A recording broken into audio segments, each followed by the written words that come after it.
o que a Cota disse, que Deus não está demorando. Ele está, na verdade, caprichando.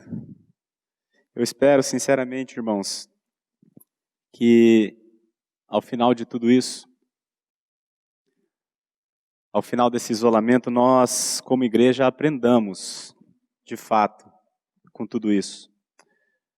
O povo de Israel começou a flertar com a idolatria, começou a praticar a idolatria, então o que o Senhor fez? Levou o povo de Israel cativo para a Babilônia, que era a nação mais idólatra do planeta. E lá, o povo de Israel recebeu uma overdose de idolatria durante 70 anos. Eles voltaram de lá com idolatria vazando pelos ouvidos. E eles, pela graça de Deus, aprenderam acerca desse assunto. Até hoje eles ainda estão muito confusos com uma série de coisas, mas a idolatria eles de fato aprenderam.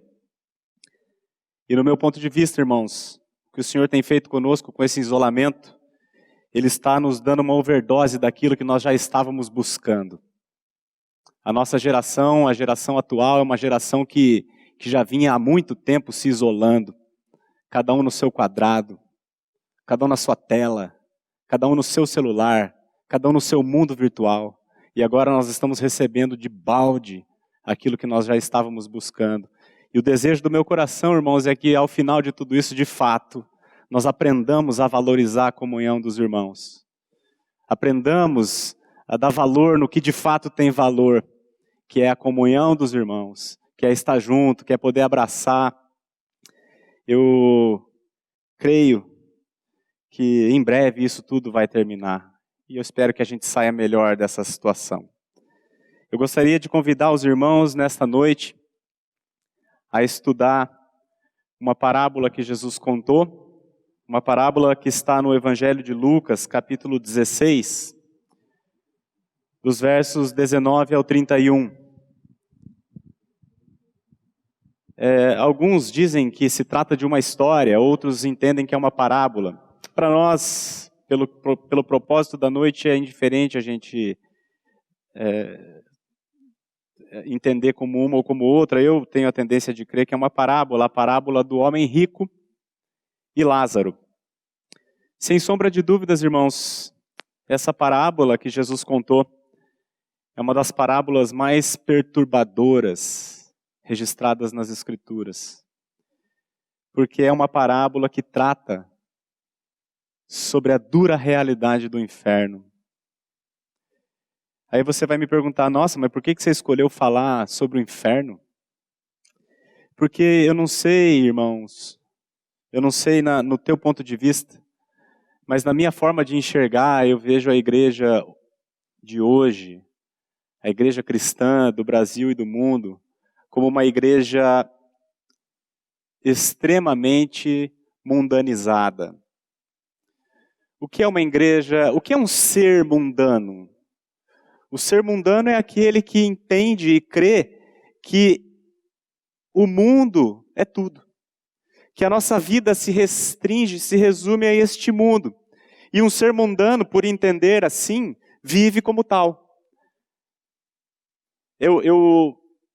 Olhando para a igreja contemporânea, essa igreja pós-moderna que nós temos hoje, eu vejo, infelizmente, uma igreja com essa marca, uma igreja mundana, uma igreja que tem dificuldade de enxergar o porvir, uma igreja muito concentrada no aqui e no agora. É curioso você parar para pensar como é que surgiu a igreja protestante. A igreja protestante, ela surgiu no século XV, fazem 500 anos. E ela surgiu por diversos motivos, mas o principal deles é que a igreja predominante à época estava vendendo indulgências. Eles estavam, em outras palavras, vendendo por dinheiro perdão de pecados. Estavam vendendo lote no céu. E aí a igreja fiel protestou quanto a isso, e surgiu então a chamada igreja protestante. E a igreja protestante de hoje, irmãos, ela pode não vender indulgências, ela não está vendendo indulgência, mas ela vende a prosperidade, que é uma outra heresia tremenda. E por meio de duas heresias, a gente consegue traçar um diagnóstico de como a igreja tem se mundanizado ao longo do tempo. Porque há 500 anos atrás, pelo menos a heresia ou a preocupação da cristandade era com o além. As pessoas ainda estavam preocupadas com o depois. Então estavam comprando perdão de pecados. Porque sabiam que depois ainda teria uma outra vida, depois da sepultura. Hoje, se você oferecer perdão de pecado, ninguém compra. Eles querem o aqui e o agora. Prosperidade. Então, irmãos, por conta dessa percepção, que eu não sei se você tem, mas no meu coração ela é muito clara, de que a igreja tem se tornado extremamente mundana, eu escolhi essa parábola de Jesus. Porque uma boa forma da gente tratar o mundanismo é a gente colocar os nossos olhos no pós-mundo. E o que Jesus está fazendo nessa parábola é justamente isso, nos ensinando acerca da vida que ainda está por vir. É um assunto que eu concordo que não é nada popular. Nada popular nos dias de hoje. A geração pós-moderna não quer saber desse tipo de assunto. Eles preferem falar de autoestima, preferem falar de prosperidade, pensamento positivo, inclusão. É isso que nós queremos ouvir. Mas Paulo, quando escreveu para Timóteo, aquele pastor de Éfeso, ele disse assim: Timóteo, prega a palavra. Insista, quer seja oportuno, quer não. Corrige, repreende, exorta, com toda a longanimidade, com toda a paciência e com toda a doutrina. Por quê? Sabe por quê, Timóteo, que você precisa pregar a palavra? Porque haverá tempo em que as pessoas não suportarão ouvir a sã doutrina. Pelo contrário, cercar-se-ão de mestres segundo as suas próprias cobiças. Como que sentindo coceira nos ouvidos. E as pessoas, Timóteo, vão chegar um tempo que elas se recusarão a dar ouvidos à verdade e vão se entregar às fábulas. E é esse o tempo que nós estamos vivendo, meus irmãos. Uma igreja mundana que quer saber de motivação, de coach, de bem-estar. É uma igreja que quer ouvir que Deus é amor. De fato, Deus é amor. Mas não se esqueça, Deus é justiça também. Dizem assim, falar sobre o inferno é muito duro. É muito ofensivo, é muito agressivo. Não. Agressivo é ver as pessoas caminhando para aquele lugar sem alertá-las do perigo que elas estão correndo. Isso é agressivo. Na semana passada o André esteve aqui conosco e ele mencionou que ainda tem muitas pessoas que pensam que o Deus do Antigo Testamento e o Deus do Novo Testamento são outras pessoas.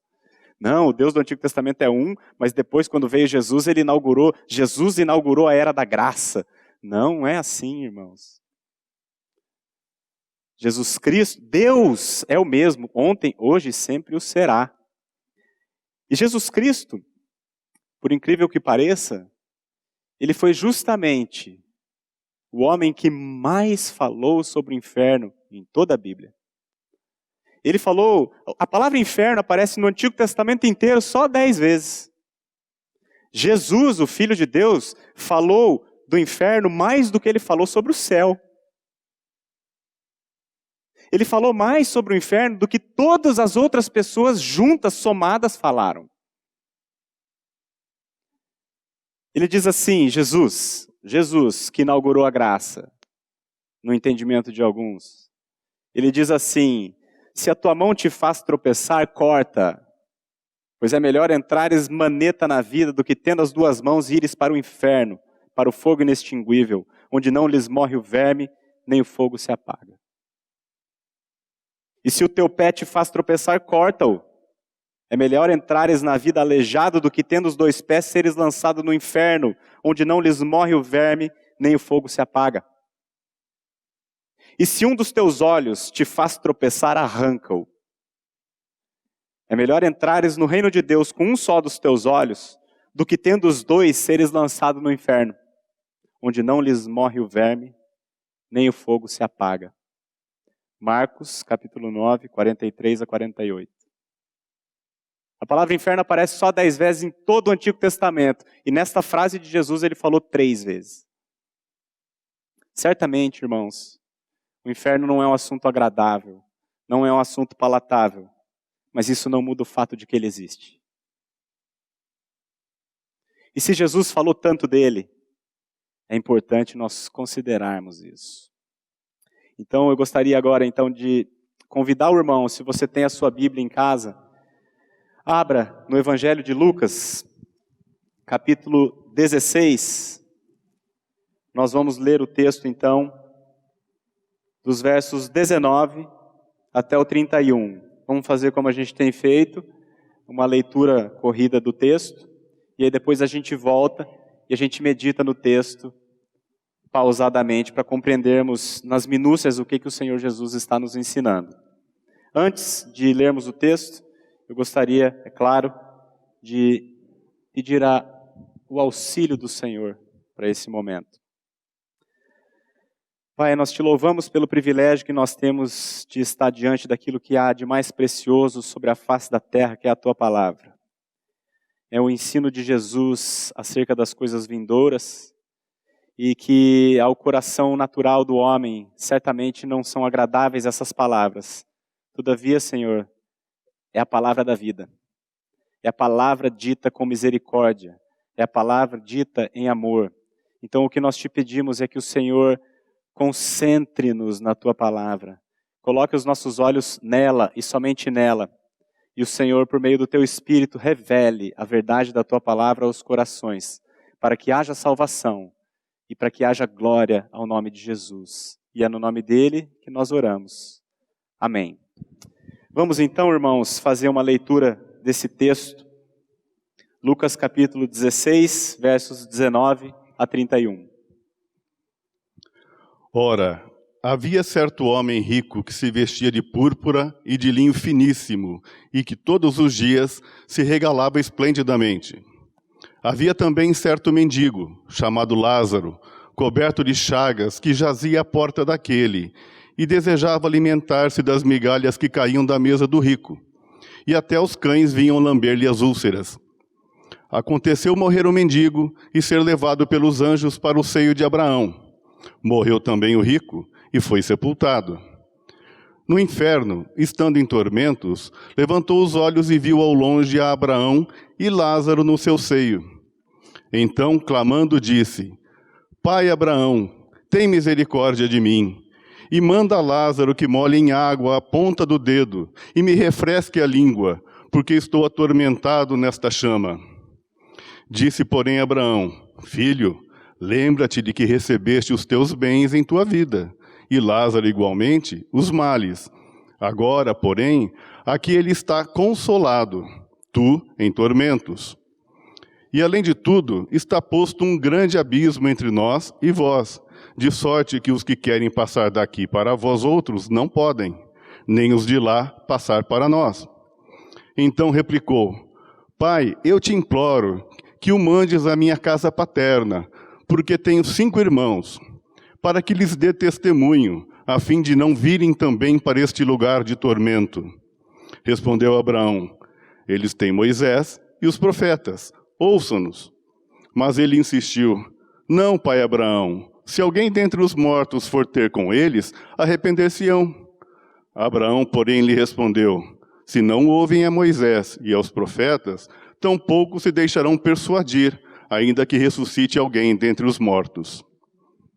Então, essa é a parábola que Jesus contou, a parábola onde ele trata com maiores detalhes em toda a Bíblia acerca do que é esse lugar chamado inferno. É importante, irmãos, toda vez que a gente for estudar a palavra de Deus, nós entendermos o contexto em que o texto está inserido e nós compreendermos também para quem Jesus dirigiu, ou qualquer apóstolo dirigiu essa palavra. Aqui nós temos então Jesus conversando, nós acabamos de ler a segunda metade do capítulo 16, mas toda a cena, ela tem início no capítulo 15. Você vai ver, não precisa abrir aqui, mas lá no capítulo 15, logo no início, está escrito que aproximaram-se de Jesus todos os publicanos e pecadores para o ouvir, e murmuravam os fariseus e os escribas, dizendo: este recebe pecadores e come com eles. Então, lhes propôs Jesus 3 parábolas. Então começa assim, os pecadores se aproximam para ouvi-los, os fariseus, que achavam que não eram pecadores, murmuraram de Jesus, porque Jesus estava com pecadores. Então Jesus, ele, por amor aos fariseus, porque ele é gracioso, porque o nosso Senhor é doce, com aqueles que murmuraram, ele, ao invés de enxotá-los, não, ele contou 3 parábolas acerca do arrependimento, da salvação pela graça. Ou seja, ele pregou o evangelho. No capítulo 15 inteiro, ele prega o evangelho para esses fariseus. Até o pastor Glênio apresentou essas 3 parábolas há uns 15 dias atrás, as parábolas dos perdidos. Então, depois que ele prega o evangelho, ele conta essas 3 parábolas aos fariseus, em todo o capítulo 15, o capítulo 16 começa dizendo que Jesus se volta novamente aos discípulos.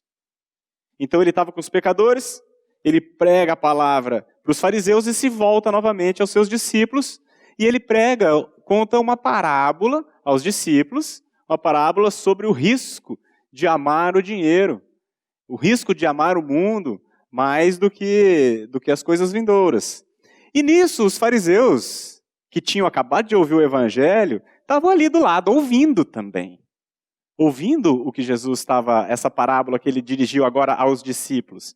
E aí nós podemos ler, irmão, se você puder colocar então no versículo 14, Lucas 16, 14. Então depois que os fariseus estavam ali de butuca ouvindo o ensino de Jesus sobre o risco de amar ao dinheiro, olha o que ele disse em Lucas 16, 14. Os fariseus, que estavam avarentos, ouviam tudo e o ridicularizavam.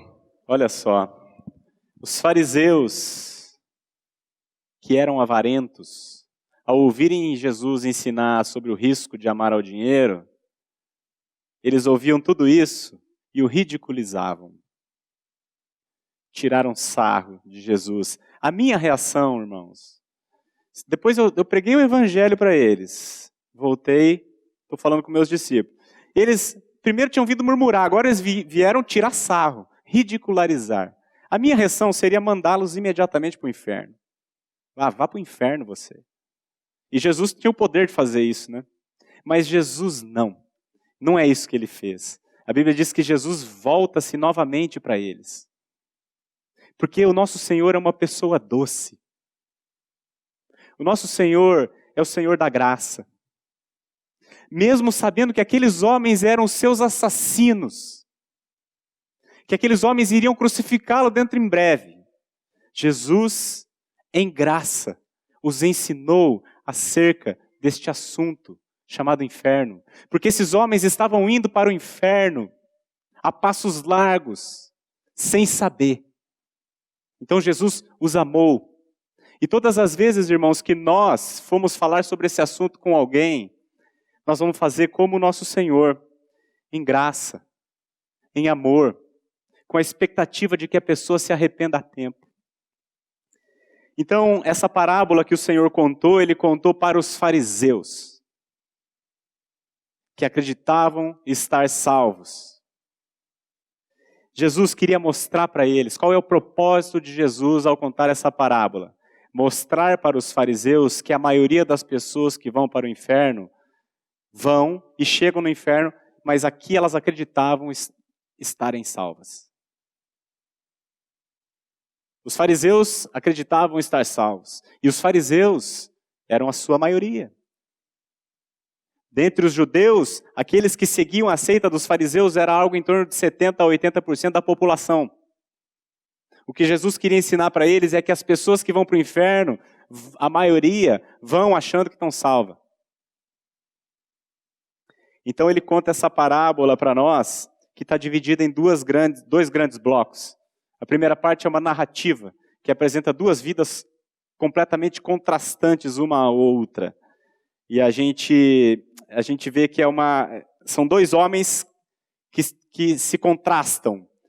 Na vida, nós vemos um homem que tinha tudo, exceto Deus, e outro homem que não tinha nada além de Deus. Na morte, nós vemos que na parábola que um deles foi sepultado, teve um funeral para ele. O outro, nada é mencionado, provavelmente foi comido pelos cães, ou foi jogado no vale de Inom e teve seu corpo queimado, como um lixo. E o contraste continua após a morte. Depois da morte, nós vemos um homem em tormentos e o outro consolado. Então vamos analisar, meus irmãos, passo a passo essa parábola tão interessante, tão intrigante do nosso Senhor. Versículo 19 começa descrevendo então o homem rico. Ora, havia certo homem rico que se vestia de púrpura e de linho finíssimo, e que todos os dias se regalava esplendidamente. A púrpura era um corante que você obtinha num molusco que tinha que ser caçado no fundo do mar. Era muito difícil. As pessoas que iam buscar a púrpura morriam, muitos morriam tentando conseguir. Então era um negócio muito valioso. A roupa púrpura, cor de púrpura, custava 40 vezes mais caro que a média. Só senador usava. Senador, rei, o César, só eles usavam roupa de púrpura. E esse homem usava linho finíssimo além da púrpura. O linho era a roupa de baixo. É como se nos dias de hoje o cara usasse cueca de seda, digamos assim. Até na roupa de baixo ele era extravagante. E ele se regalava esplendidamente todos os dias, Jesus disse. Ele era riquíssimo e foi para o inferno. O que Jesus está ensinando aqui àqueles fariseus? Jesus está desconstruindo a teologia equivocada que eles tinham. Eles tinham o pensamento teológico de que os ricos eram aqueles que eram abençoados por Deus, enquanto que os pobres eram aqueles que eram desprezados por Deus. A teologia da prosperidade, como se vê, é muito antiga. Então Jesus está desconstruindo esta mentira teológica, esse equívoco que tanto se fala por aí. É importante também a gente observar, irmãos, que nenhuma atrocidade ou nenhum crime foi atribuído a esse homem. Aqui não é dito que ele matou, que ele estuprou, que ele adulterou, não. Apenas diz que ele vivia esplendidamente e era um homem muito rico. Então ele foi para o inferno por quê? Porque era rico? Claro que não. A Bíblia não condena a riqueza. Aliás, muitos homens de Deus foram extremamente ricos. Abraão, Salomão, Jó. Jó foi o segundo homem mais rico do Oriente, do mundo. Enfim, a Bíblia não condena a riqueza. O que ela condena é servir a riqueza. O que ela condena é o amor ao dinheiro. Jesus tinha acabado de dizer, no versículo 13, não precisa abrir, mas ele tinha acabado de dizer, ninguém pode servir a dois senhores. Porque ou há de aborrecer-se de um, amar o outro, ou se devotará a um e desprezará o outro. Não podeis servir a Deus e as riquezas. Está claro, irmãos, que o Deus deste homem era o dinheiro. E o centro da sua vida era ele mesmo. Ele vivia esplendidamente só para ele. Então ele foi para o inferno porque ele tinha tudo, menos Deus. É o rico mais pobre que pode existir na face da terra. É esse tipo de homem. E é importante também, nós percebemos, irmãos, que um detalhe muito importante, ele era judeu. Porque ele chamou Abraão de pai. Jesus está ensinando aos fariseus que ser judeu, que o título de judeu não salva ninguém. E eu repito, a teologia dos fariseus era a predominante na época. 80% das pessoas de Israel seguiam os fariseus. E Jesus está dizendo assim, não adianta nada. Da mesma forma, o cristianismo também é a teologia predominante hoje. Mais de metade do mundo é cristão. Não adianta nada um homem dizer que é cristão. Não serve para nada. Não adianta ser presbiteriano, batista ou católico. Título nunca salvou e nunca vai salvar ninguém.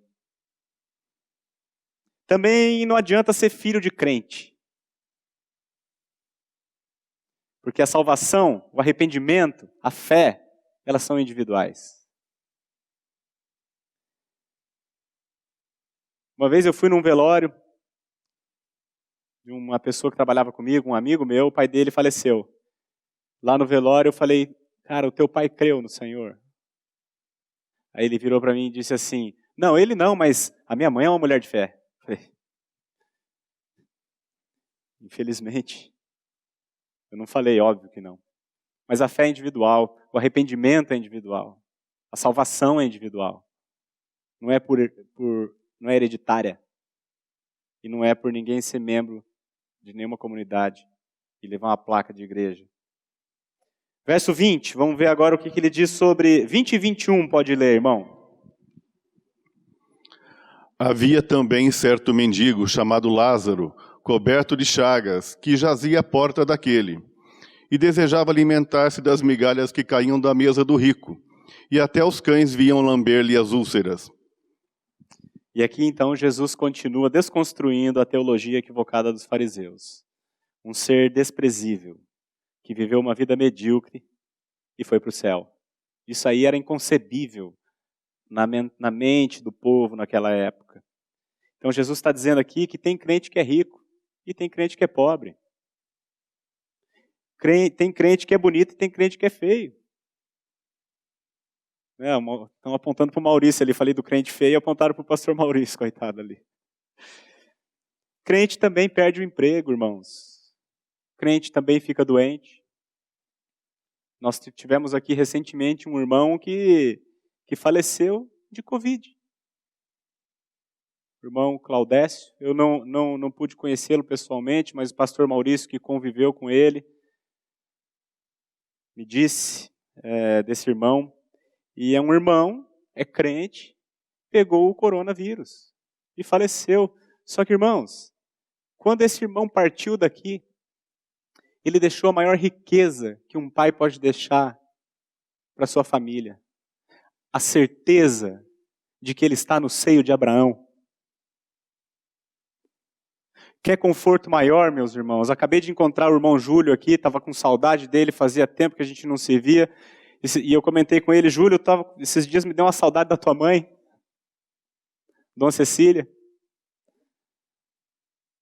Mas o que nos conforta, irmãos, é que nós temos a certeza de que a Dona Cecília está no seio de Abraão.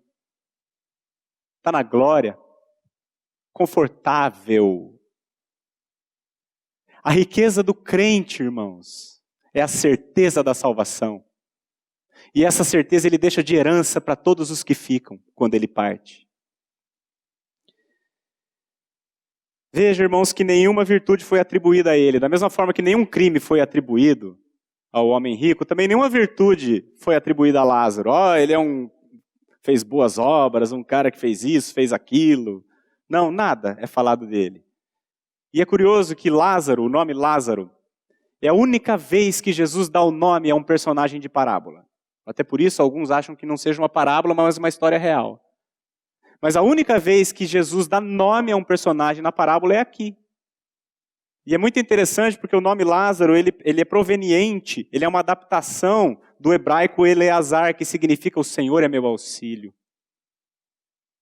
Jesus estava ensinando, irmãos, que a salvação é pela graça. Vem do Senhor. E por que o rico ficou anônimo? Porque aquilo que é elevado entre os homens é abominação diante de Deus. Nada do que eu faço, ou que você faça, tem valor algum diante de Deus para a nossa salvação. Porque pela graça sois salvos, mediante a fé. Isso não vem de vós, é um dom de Deus.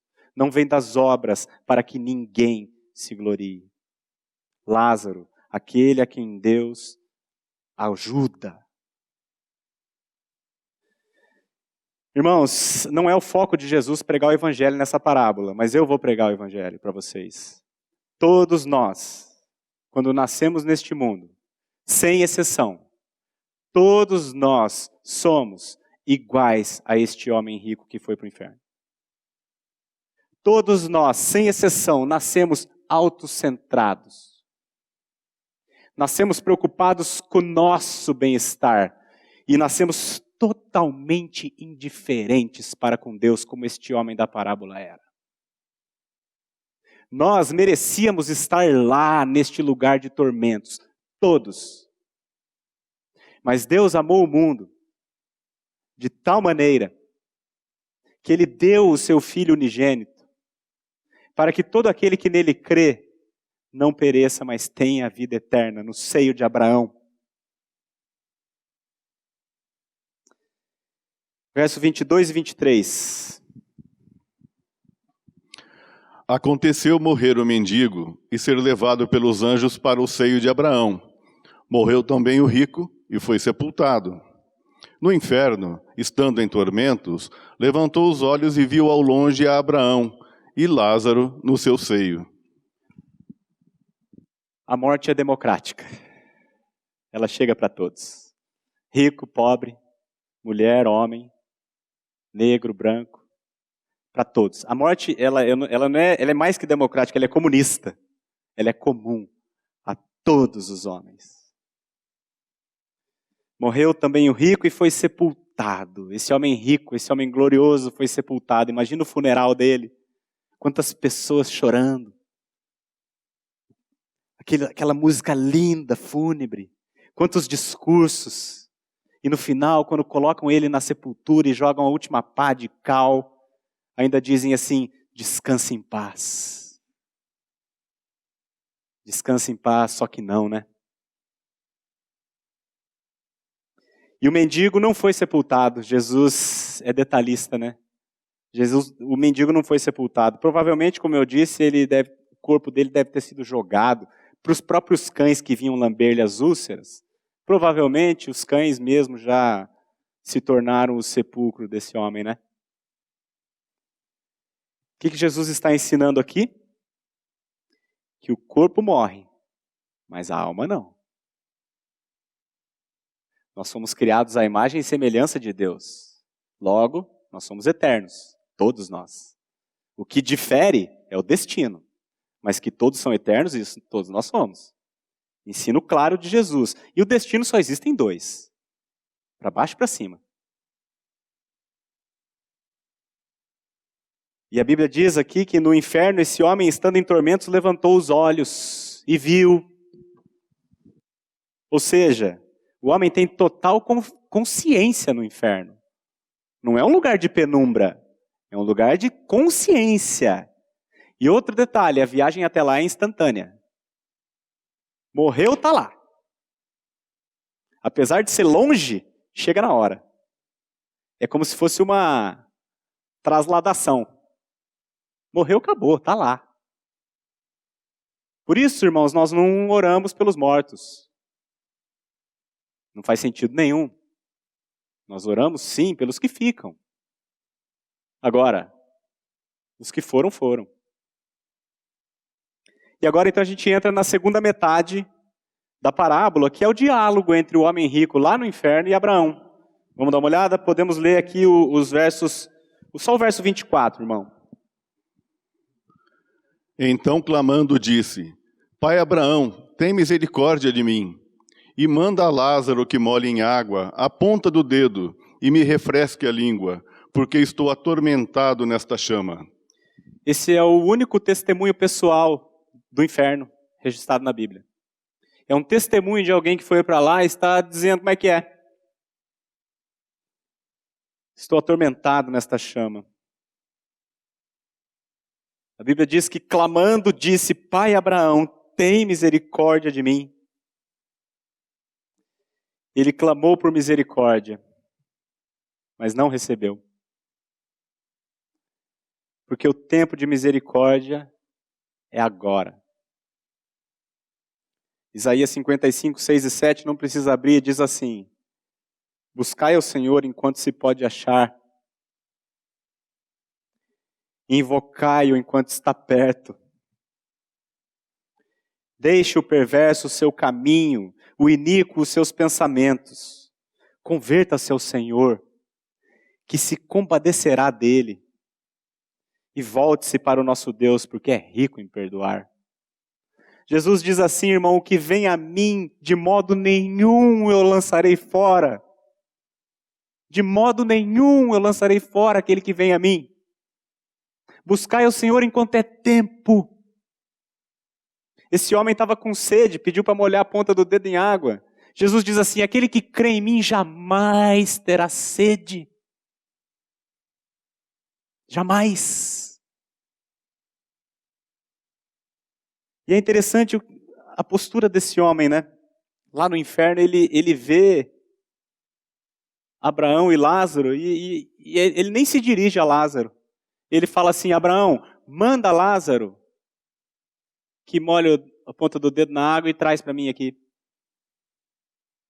Ele está no inferno e ele ainda acha que ele é superior ao Lázaro. Ele nem cumprimenta Lázaro e dá uma ordem para ele, manda ele vir aqui me servir. O que Jesus está ensinando aqui, irmãos? Que o inferno castiga, mas não cura ninguém. Esse homem continua lá no inferno, tão egocêntrico como ele sempre foi. O inferno não muda ninguém, apenas castiga com justiça.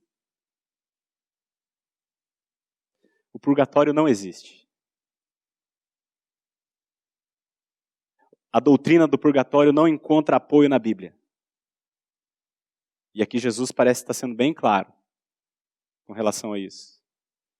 Em Daniel 12:10 diz assim, muitos serão purificados, embranquecidos e provados, mas os perversos procederão perversamente, e nenhum deles entenderá.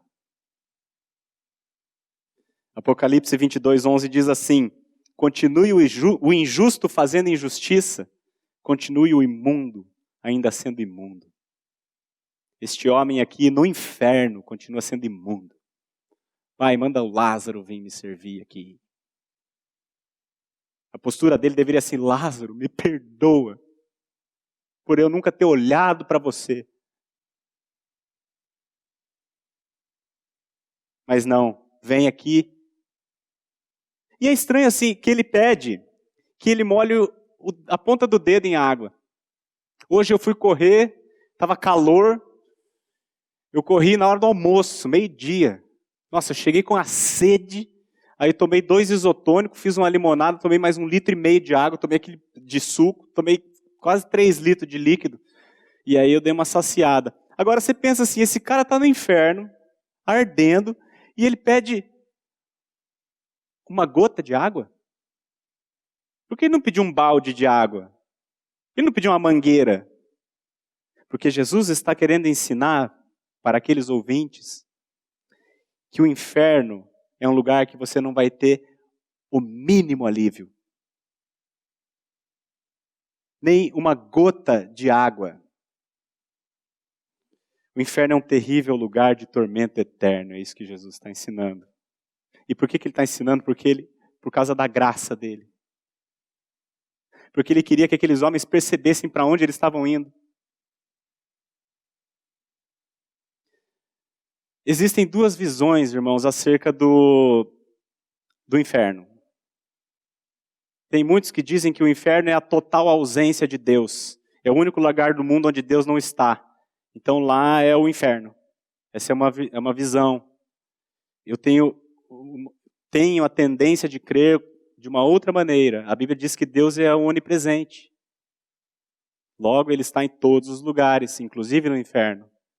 No meu entendimento, o inferno não é um lugar que você está banido da presença de Deus. Você estará eternamente na presença de Deus, mas não mais em misericórdia, graça e amor, mas em justiça e ira.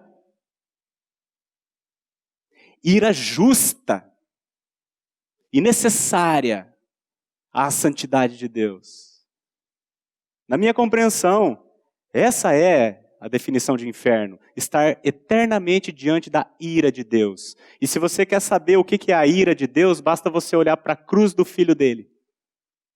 Porque quando o filho dele, sem pecado nenhum, o santo, o único homem que nunca pecou, quando o filho dele foi colocado na cruz, e o meu pecado e o seu pecado foi colocado sobre ele, a Bíblia diz que ao Senhor agradou moê-lo.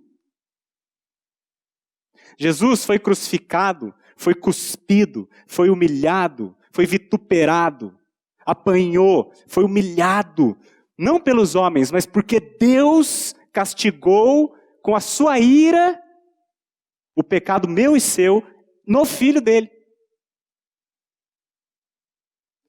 Paulo diz que todos nós éramos, por natureza, filhos da ira, como também os demais.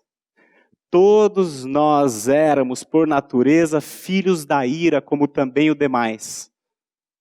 Mas Deus, sendo rico em misericórdia, por causa do grande amor com que nos amou, estando nós mortos em nossos delitos e pecados, nos deu vida juntamente com Cristo. Pela graça sois salvos. O inferno é eterno, meus irmãos. É algo eterno. Veja o que diz Apocalipse 9, versículo 6.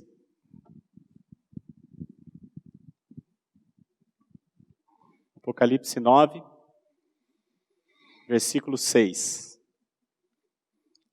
Naqueles dias, os homens buscarão a morte, e não a acharão. Também terão ardente desejo de morrer, mas a morte fugirá deles. Sabe quem disse isso aqui? Jesus.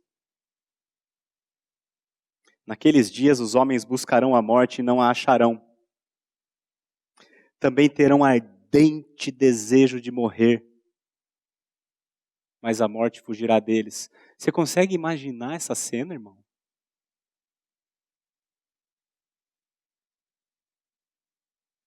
A morte na vida do ímpio é um paradoxo. É um paradoxo. Por quê? Porque enquanto ele está nesse mundo, o seu maior pavor é morrer. Mas depois que ele vai para o mundo vindouro, o seu maior desejo é a morte. E a morte fugirá dele. Não é um paradoxo? E a morte também é um paradoxo na vida do crente. Veja o que diz Filipenses 1, de 21 a 24.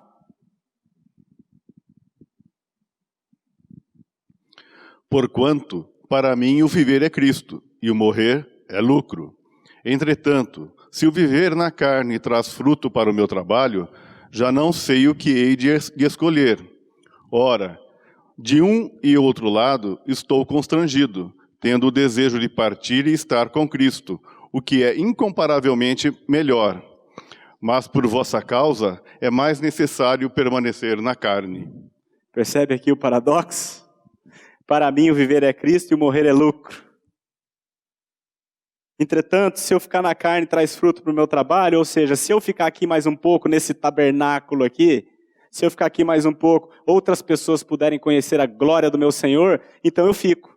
Agora eu já não sei o que eu quero, se eu vou ou se eu fico. Estou constrangido. De um lado e de outro eu estou constrangido. Tenho desejo de partir e estar com Cristo, que é incomparavelmente melhor.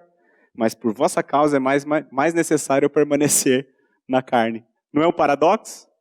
A morte é um paradoxo na vida do ímpio e é um paradoxo na vida do crente. Até o pastor Maurício mencionou aqui no começo, ele, pela graça de Deus, vai começar um estudo, uma série de estudos acerca deste assunto, morte.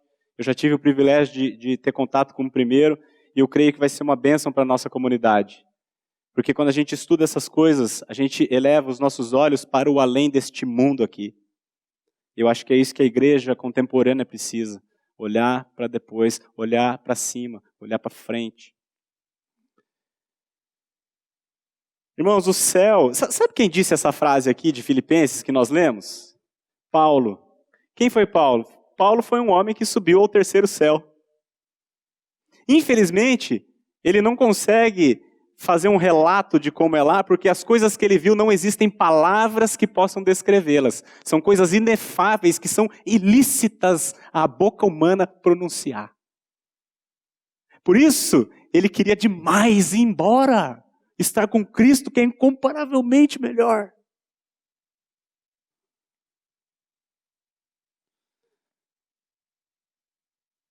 O céu não é aquela imagem que a gente tem de criança, que é tudo azulzinho, as nuvens, as pessoas deitadas na nuvem. Isso não é o céu. Isso é reduzir demais. É um reducionismo absurdo da glória de Deus.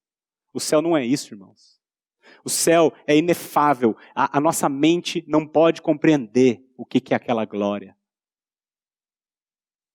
A dona Cecília já está lá. O irmão Claudécio já está lá. Eles não podem voltar aqui para contar para a gente. Mas um dia nós estaremos lá. Pelos méritos do nosso Senhor. Tem um pastor americano chamado D.A. Carson, que ele diz assim, se o céu fosse simplesmente essas nuvenzinhas azul, todo mundo sentado, no primeiro 1.000.000 de anos que a gente ficasse lá, a gente ia ficar entediado. O céu não é isso, irmãos.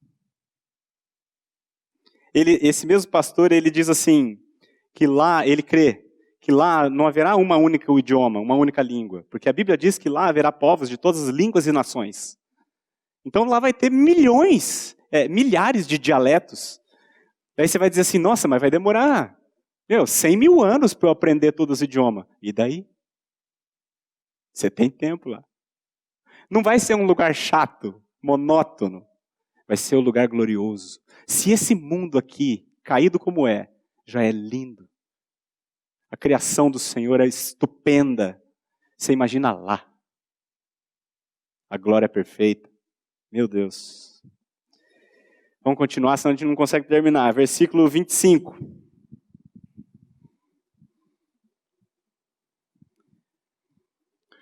Disse, porém, Abraão, filho, lembra-te de que recebeste os teus bens em tua vida, e Lázaro igualmente os males. Agora, porém, aqui ele está consolado, tu em tormentos. Lembra-te que recebeste os teus bens em tua vida e Lázaro igualmente os males. Agora, porém, aqui ele está consolado, tu em tormentos. Tem uma frase de Jonathan Edwards que eu gosto muito. Ele diz assim, a terra é o único inferno que os cristãos irão suportar e o único paraíso que os ímpios irão desfrutar. Vou repetir. A terra é o único inferno que os cristãos irão suportar e o único paraíso que os ímpios irão desfrutar. A riqueza do ímpio, sabe qual é? Lembra que te recebeste os teus bens em vida? O ímpio não conhece a Deus. Logo, para ele, o que é bem? As coisas daqui.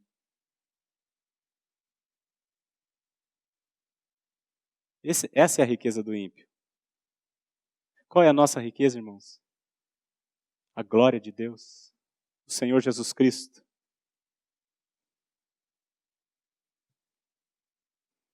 Verso 26.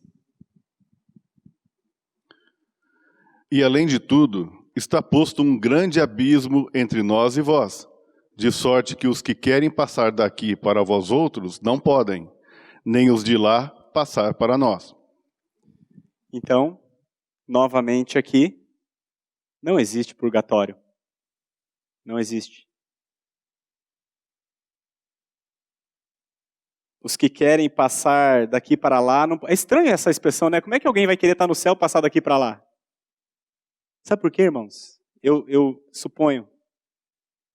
Pode ser que Lázaro quisesse refrescar a língua daquele homem rico. Porque todo aquele que nasceu de novo é misericordioso. Diferente daquele ímpio que estava lá no inferno achando que ele era superior ao Lázaro. Não pode passar daqui para lá, ou seja, você não perde a salvação. E não vem de lá para cá, purgatório não existe. O ensino parece bem claro para mim.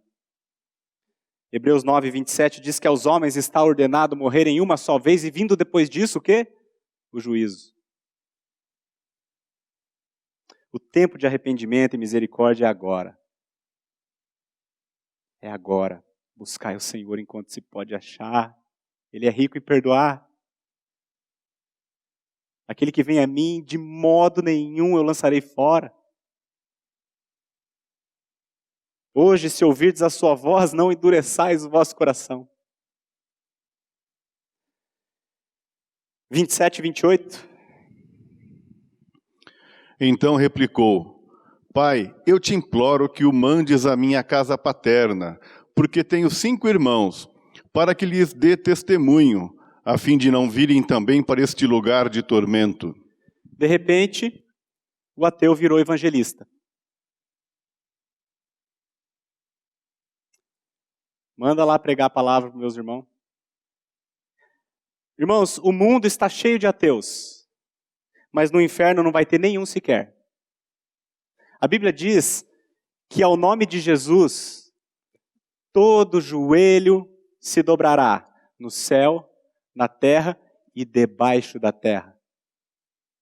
E toda língua confessará que Jesus Cristo é Senhor para a glória de Deus Pai. E nós, irmãos, temos o privilégio indescritível, de dobrar os nossos joelhos e confessar com as nossas bocas agora que Jesus Cristo é o nosso Senhor. É importante você perceber também que em nenhum momento esse homem questionou a sua condenação, porque ele sabe que ela é justa. Ele sabe que ele está lá porque ele não deu a devida glória ao seu Criador. Ele sabe que ele viveu para si mesmo e ele era o centro do seu universo. Ele tem total consciência de quem ele é. Ou seja, o inferno é um lugar de remorso. É um lugar da pessoa passar eternamente meditando nas oportunidades perdidas. Quantas vezes ouviu o evangelho e recusou? E aí Abraão respondeu para ele assim, no verso 29. Respondeu Abraão: Eles têm Moisés e os profetas, ouçam-nos. Em outras palavras, ele está dizendo o seguinte: eles têm a Bíblia,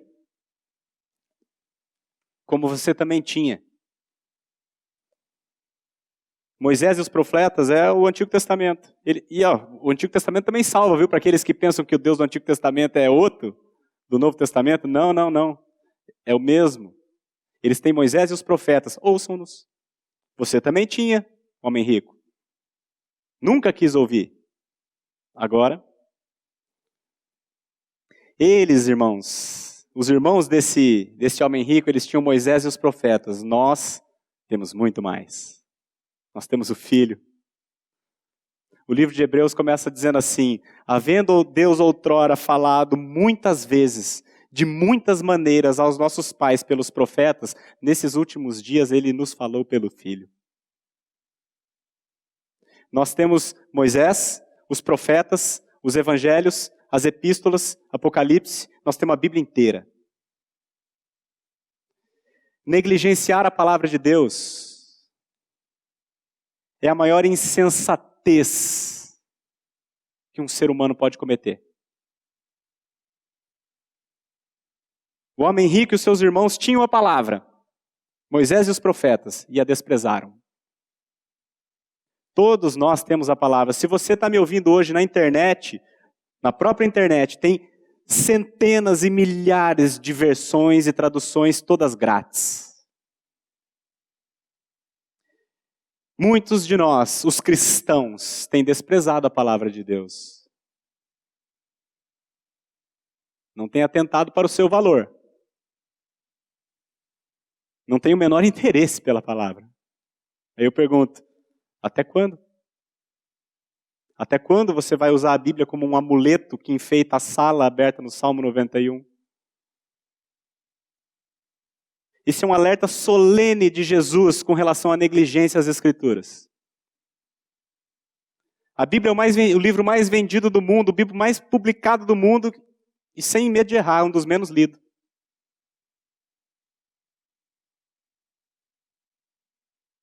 Eles têm Moisés e os profetas, ouçam-nos. O que Jesus está dizendo aqui é o que Paulo diz, a fé vem pelo ouvir e o ouvir vem da palavra. Como escaparemos nós se negligenciarmos tão grande salvação? Verso 30. Mas ele insistiu: Não, pai Abraão, se alguém dentre os mortos for ter com eles, arrepender-se-ão. Pode ler o 31 também. Abraão, porém, lhe respondeu: Se não ouvem a Moisés e aos profetas, tampouco se deixarão persuadir, ainda que ressuscite alguém dentre os mortos. Ou seja, não há nada mais poderoso sobre a face da terra para salvar um pecador do que a palavra de Deus. Se não ouvem Moisés e os profetas, tampouco se deixarão persuadir, ainda que ressuscite alguém dentre os mortos.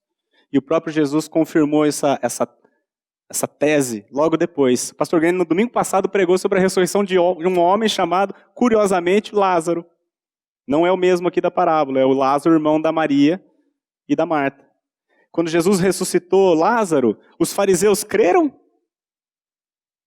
Não. O que eles fizeram? Vamos matar Jesus.